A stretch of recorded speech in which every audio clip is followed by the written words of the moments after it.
në kryesimin e kryetarit të bashkisë edhe të drejtorit përgjithshëm të emergjencave civile.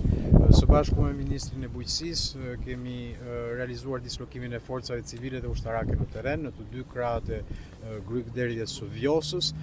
Aktualisht janë dhënë urdhrat e evakuimit për banorët dhe blegtori në 3 fshatra të Novoselës, në Vishan, gjithashtu në Feras nga ana përballë. Aktualisht, forcat armatosur janë dislokuara në të 3 këto fshatra për të mundësuar evakuimin e banorëve.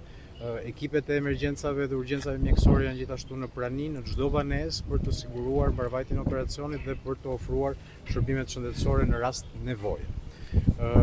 Pika e parë. Pika e dytë, mjetet të bordeve të kullimit dhe apisqarimet e ministrit për këtë pjesë janë në gatishmëri dhe po bëjmë përforcime të erëpashershme.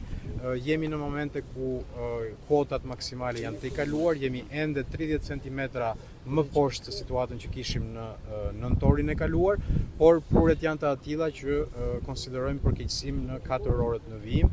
Është një realitet meteorologjik i cili do jetë dinamik dhe do na sjellë prurje në të gjithë basenin e Vjosës, ndaj kemi marrë dhe vendimet për këto evakuime.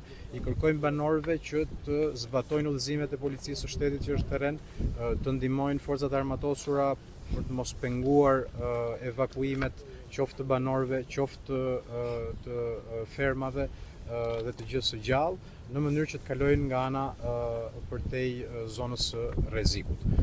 Një pyetje që ma bëjnë shpesh dhe dua ta sqaroj për të mbarë publikun, për sa i përket konstatimit të dëmeve dhe të dëmshpërblimet, patjetër që bashkia, grupet e emergjencave me tejkalimin e situatës në momentin e parë do bëjnë konstatimet, do bëjnë vlerësimet dhe Ministria e Mbrojtjes, Emergjencat Civile, Ministria e Bujqësisë, Ministria e Financave do të mundsojnë kompensimet përkatëse siç janë parashikimet ligjore, ndaj nuk duhet të ketë asnjë shqetësim për këtë pjesë. Nga ana tjetër, po marrim masa përmes rezervave të shtetit që të sigurojmë dhe ushqim koncentrat për baktin në ditët në vijim në rast se do jetë nevoja sipas parashikimeve që kemi.